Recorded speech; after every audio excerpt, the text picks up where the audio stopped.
በስመ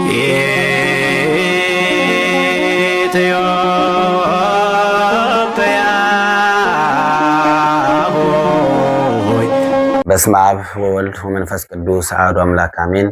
በኢትዮጵያ ኦርቶዶክስ ተዋሕዶ ቤተክርስቲያን በአርሲ ሀገረ ስብከት የኦርቶዶክስ ተዋሕዶ ጭፍጨፋን በመቃወም የዓለም ሕዝብ ድምጻቸውን እያሰሙ ይገኛሉ። እንከታተል።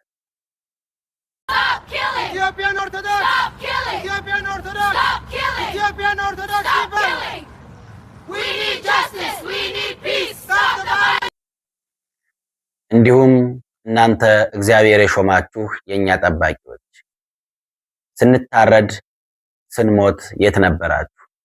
የተሰጣችሁ አደራስ እንዴት ነው? በማለት የገዳም አባቶች ጠበቅ ያለ መልእክት አስተላልፈዋል። እንከታተላችሁ። ጳጳሱም አደራህን አትልቀቅ አደራ ብሎሃል። አዎ በጎችን ጠብቅ ብሎሃል። በጎቹ ቀበሮ በላቸው፣ ተኩላ በላቸው፣ ወጥተው ቀሩ። ጳጳስም ይሁን በስልጣን እንዳትወቀስ፣ በያዝከው ስልጣን ከንቱ እንዳትወቅ አስተምር፣ ንገር። አዎ እንደ አባቶች ሰማይ ተቀበል፣ አረማውያንን አጥምቅ፣ አስተምር ብሎሃል። አደራውን በቃችኋል። አረ ፎቅ አይረባችሁም፣ አረ ሰው ነው የሚበልጠው። አደራ ጠብቁ እንዳትወቀሱ። መንግስትም አዎ ዘረኝነት እያረግ አገር አጥፍተሃል። ነገ አንተ በላይ እግዚአብሔር አለ። ቀኑም ቢሰጥ ለንስሐ ቢሰጥ የኖርኩ አይምሰልህ፣ የገዛው አይምሰልህ፣ የተሾምኩ አይምሰልህ። እንዲሁ አሁን ነገ ይጠብቃል። ዘላለም የሚኖረው እግዚአብሔር ነው። አላህ ብትለው ዘላለም የሚኖር እግዚአብሔር ነው። አላህ ብትለው ዘላለም የሚኖር እግዚአብሔር ነው። የሚሾም የሚሽር የሚገድል የሚያድን እሱ ነው። እሱ የሁሉ በላይ ነው። አይሞትም አለ። እኛም እንዳንሞት በእሱ ስም ተጠርተናል። መንግስተ ሰማያት ትጠብቀናለች። አይዞ ክርስቲያን፣ አይዞ ተዋህዶ መንግስተ ሰማያት ትቀርባለች። ጻድቃን ሰማዕታትም ይህን ዓለም ጥለው የማታልፈውን መንግስተ ሰማያት አግኝተዋል። እንዲህ እንድታገኝ በምድር ያለውን ንስሐ ግባ። ሳትሞት ሳትያዝ ሳትጨበጥ ሐውጥ ነው ሳትገባ ንስሐ ግባ። ያንተ ጥበብ ያንተ መሳሪያ አድነን የሚያድን ንስሐ ገብተህ ስጋ ወደሙ ተቀብለህ መሞት ያድንሃል። አቅድሙ ስንቀክሙ ተጠንቀቁ። አዳም መሬት አንተ ወትገብ ውስተ መሬት አዳም ወይ መሬት ነበርክና ወደ መሬት አለ። ኋላም ተንሳኤ አለህ ብሏል። ተንሳኤን የሁለተኛውን ተንሳኤ እንድናገኝ የመጀመሪያው ሞት እረፍት ነው፣ የኋለኛው ሕይወት ነው። ይህ እንድታገኝ አደራ ብዬ በዓለም አስተላልፋለሁ። ለፍጡራን ለሚንቀሳቀስ ፈረንጅም መስኮብም እንግሊዝም ጀርመንም አረብም ሁሉም ያለህ እንደ ሰው ሆነ ተንቀሳቀስ ሁሉ ንስሐ ግባ። ያለ ተዋህዶ አትድንም። ያንተ ሃይማኖት አድንም፣ አሁንም አትድንም። ነገ አመድ ቅድሚያ ንስሐ ግባ እያልኩኝ ለወገኔ ለሁሉም ለአንድ ሰው ልጆች ለኖህ ልጆች ለአዳም ልጆች አስተላልፋለሁ። አደራ ነው። ይህን ተናግሬያለሁ። አደራቻለሁ። ይዘህ ቆይ፣ ተጠንቀቅ፣ ተዘጋጅ። ይህ ዓለም ላንተ አይሆንም። ትልቁ ችግራችን የኦርቶዶክሳዊ ፈዛዛና ድንቁርና ነው። ለሃይማኖታቸው ስሜት የሌላቸው ፈዛዛዎች፣ ለስዕራታቸው ስሜት የሌላቸው ፈዛዛዎች፣ ሁሉ ነዳሽ የሆኑ የመጣው ሁሉ የሚቀልባቸው ብዙ የእግዚአብሔር ልጆች ቢኖሩም ብዙ ልጅነት የለም። ብዙ መምህራን ቢኖሩም ብዙ ትምህርት የለም። ብዙ ዲያቆናት ቢኖሩም ብዙ ዲያቆን የለም። ይህ ሁሉ መከራና ስቃይ በእኛ ላይ እየደረሰብን ይገኛል። እስኪ እኒህም መምህር እናዳምጣቸው።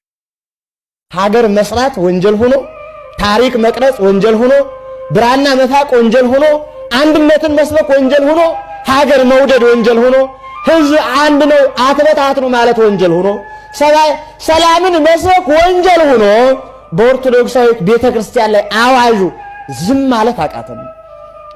ዝም ስንል የማያስችላቸው ሰዎች ይጎተጉቱናል። ጩሁ፣ እረቁ፣ ጥፉ አይነት ስሜት አልመጣብንም ወይ? ግልጥ የሆነ ይፋዊ ገሃዳዊ እንደመሆኑ መጠን የቤተክርስቲያንን ሰቆቃ የማይረዳ ክርስቲያን ይኖራል ብለን አናስብም። ትልቁ ችግራችን ምንድነው ካላችሁ ግን የኦርቶዶክሳውያን የክርስቲያኖች ፈዛዛና ድንቁርና ነው። ፈዛዛነት ድንቁርና ነው። በጣም ለሃይማኖታቸው ስሜት የሌላቸው ፈዛዛዎች፣ ለሥራታቸው ስሜት የሌላቸው ፈዛዛዎች ሁሉ ነዳሽ የሆኑ የመጣ ሁሉ የሚቀልባቸው ቆም ብለው የማያስቡ ተነጅ መንጋ ሆኑና ተሸጋገርን። ብዙ የእግዚአብሔር ልጆች ቢኖሩም ብዙ ልጅነት የለም።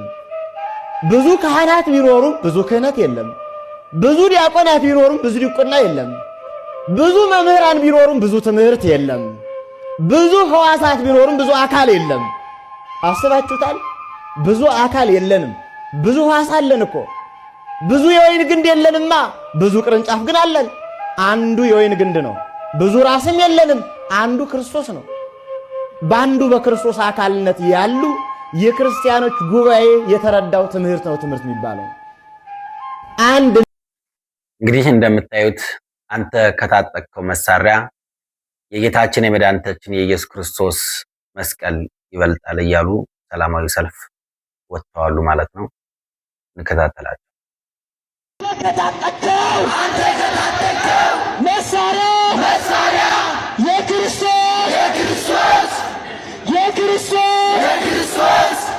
የክርስቶስ መስቀል ይበልጣልና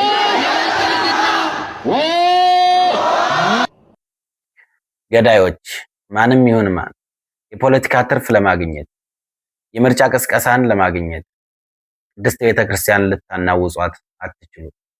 ከቤተክርስቲያን እጃችሁን አንሱ በማለት ታላቁ መምህር ምህረተአብ አሰፋ ይናገራሉ። እንከታተላቸው። ገዳዮች ማንም ይሁን ማን እኔ ገሌ አይደለም። ማንም ይሁን ማን የፖለቲካ ትርፍ ለማግኘት የምርጫ ቅስቀሳ ልታደርጉ በእኛ ደም፣ በእኛ እንባ፣ በእኛ ሐዘን፣ በቤተ ክርስቲያን መፍረስ መውደም በዚህ መንገድ ውስጥ እንሄዳለን ካላችሁ እጃችሁ ያለበት ማናቸው መንግስት ይሁን ከመንግስት ውጭ ያለ አካል ይሁን የትኛው ወይንም ደግሞ አክራሪ ሃይማኖተኞች ከኛ ውጭ አይኖርም ኦርቶዶክስ ትጥፋ ብላችሁ ታጥቃችሁ እጃችሁን በንጹሃን ደም ታጥባችሁ እንጸድቃለን የምትሉ እጃችሁ ያለበት ሁሉ ከቤተ ክርስቲያን ላይ እጃችሁን አንሱ። 7 ዓመት ያለማቋረጥ ገድላችሁን ምን ትርፍ አገኛችሁ? ታላቁ አባታችን ብፁዕ አቡነ ጴጥሮስ እንስማቸው። ስንት ቀን ነው እናትክንና እህትክን ወንድምህን ገድለህ የምትዘልቀው? ቆይ ስንት ቀን ነው እስቲ እንጠይቃችሁ። ስንት ቀን ነው ገድላችሁ የምትጨርሱት? ይኸው 7 ዓመት እኮ ገደላችሁ። ምን አተረፋችሁ? ገደላችሁ እኮ 7 ዓመት እኮ ያለማቋረጥ ገደላችሁ እኮ 366 ቀን በመግደሉ ላይ እኮ ነው ያላችሁ። እስቲ ምን አተረፋችሁ ንገሩኛ። ያተረፋችሁትን ከዚህ ተመለሱና ወደ ልባችሁ ወደ ውስጣችሁ ሄዱ። ቆሙና አስቡ። ዶክተር አብይ ምን እያደረጉ ነው? ቆይ በሆኑ ያስደስተውታል? ይሄ ነገር ደስ ይለውታል? የእህቶች ተቆራርጦ መሞት ያስደስተውታል? የህፃናት ተበጣጥሶ መሞት ያስደስተውታል? የእናቶች ጥቁር ለብሶ እንደዚያ የእናቶች ጸሎት ነው እኔን ያዘኝ ያሉት ያ ነገር ያስደስተውታል? እርግጠኛ ነዎት ያንን ነገር ቃልዎትን ለመቀበል ያስደስተውታል? እነዚህ ህፃናት ሞት እንደዚያ ያስደስተውታል? ደስ ይለውታል? እሱ ያረካውታል? የሰው ልጆች እዚያ ላይ አልጋ ሆነው ያውታል ያሉ እሱን ያያሉ ያ ይታየውታል? እየከሰስኩት አይደል? እስቲ ይዩት፣ እውነቱን ይዩት። አይነግሮትም። አብረውት ያሉት ውሸታቸውን ነው። ህዝብ አልወደዶትም፣ ጠልቶታል። ልንገሮት ይመለሱ። ቅድስት ቤተክርስቲያን በውጭም በውስጥም ከተመሰረተችበት ጊዜ ጀምሮ ብዙ ፈተናዎችን አሳልፋለች። ለምሳሌ ያህል በነ ዲዮቅልጥያኖስ ጊዜ በነ የወዲት ጉዲት በነ ግራኝ አህመድ እነሱ ግን አልፈዋሉ። ቅድስት ቤተክርስቲያን ግን አለች። እስኪ መምህራችንን እንስማት። የነ ዲዮቅልጥያኖስን ፈተና፣ የነ መክሲሚያኖስን ፈተና፣ የነ ግራኝ አህመድን ፈተና፣ የነ የወዲት ጉዲትን ፈተና አልፈዋለች። አንዳንዶቹ 15 ዓመት፣ አንዳንዶቹ 30 ዓመት የሚችሉትን ሁሉ አደረጉ። የሚያቃጥሉትን አቃጥለዋል፣ የሚዘርፉትን ዘርፈዋል፣ የሚገድሉትን ገድለዋል። ሁሉም ግን አልፈዋል። ቤተ ክርስቲያን ይኸው በክብር አለች። በውስጥም ብዙ ፈታኞች ነበሩባት። እነሱንም አልፋን የደረሰችው እነ ይሁዳ ነበሩ፣ በውስጥ እነ ንስጥሮስ ነበሩ፣ እነ አርዮስ ነበሩ ከሊቃውንት መካከል። አዎ እነሱን ሁሉ እነ መቅዶኒዎስን እነ ሰባሊዮስን በውስጥ የቤተ ክርስቲያኒቱን ፈተና አልፋ ይኸው እዚህ ደርሳለች። ወገኖቼ እኔና እናንተ ብቻ ስር ሰደን በሃይማኖት እንታነጽ፣ ከኃጢአት ውስጥ እንውጣ። ወጣቶች አሁን ጠጥተን የምንሰክርበት ሰዓት አለ። አሁን ዳንኪራ የምንረግጥበት ሰዓት አለ። አሁን ጫተራ ምንም አሰሩ። ቤተክርስቲያን ያለችው ፈተና ላይ ነው አይደለም? ስለዚህ ወደ አባቶቻችሁ ቅረቡ፣ ንስሐ ግቡ፣ ቅዱስ ሥጋውን ክቡር ደሙን ተቀበሉ። ምንም ነገር ይምጣ በጸጋ ለመቀበል ራሳችሁን አዘጋጁ። ክብራችን ነው። ሰው ሲሰርቅም ተገኝቶ ይኖራል። ሰው በማይረባ ነገር ሕይወቱን ያጣል። ስለ ቤተ ክርስቲያን ምንም መሆን ክብር ነው። ሃይማኖታችሁን አጽንታችሁ ያዙ። ማተባችሁን አጽንታችሁ ያዙ። ጸልዩ። ፍቅር ይኑራችሁ። ንስሐ ንግባ። የድርሻችንን ብቻ እንወጣ። ያኔ እግዚአብሔር ደግሞ ማድረግ ያለበትን በጊዜውና በሰዓቱ ያደርጋል። ቤተ ክርስቲያኒቱን የሚጠብቃት ማንም አቤት ይኸውላችሁ፣ አይኖቻችሁን ከሰው ላይ አንሱ። ሰው ቢደገፉት ሸምበቆ ነው ይሰበራል፣ ቢያምኑት ይከዳል። ቢያምኑት የማይከዳ ተስፋ ቢያደርጉት የማያሳፍር መድኃኔ ዓለም ብቻ ነው። ቤተ ክርስቲያን ደግሞ የክርስቶስ ናት። ቤተ ክርስቲያን የማን ናት? የክርስቶስ ናት። በደሙ ነው። ተስፋችን እኮ እሱ ነው። ተስፋችን እሱ እኮ ነው። ቅዱስ ጴጥሮስን ምንድን ነው ያለው? ጴጥሮስ አንተ አለት ነህ፣ በአንተ አለት ላይ ቤተ ክርስቲያኔን እሰራታለሁ፣ የገሃነም ደጆች ምን አይሏትም? አይችሏትም። የሉባትም አላለም። የገሃነም ደጆች አይችሏትም። የገሃነም ደጆች ክፉዎች ማለት ነው። ጨካኞች፣ አረመኔዎች ማለት ነው። አይችሏትም ነው የሚለው ማቴዎስ 16 ቁጥር 18 ላይ ከገሃነም የሚመጡ ምንም ነገሮች ቤተ ክርስቲያኒቱን አይችሏትም። የቀደሙትም አልቻሏትም፣ ያሁኑም አይችሏትም። ታልፋለች፣ ይህንን ትሻገራለች። ይህን ዘመን የሚጠብቃት አይተኛም፣ አያንቀላፋም። የሚጠብቃት እግዚአብሔር ነው። ተስፋችን እሱ ነው። እሱም ተስፋ እያደረግን በሃይማኖት ጸንተን እንድንኖር አምላካችን እግዚአብሔር ሁላችንን ይርዳል።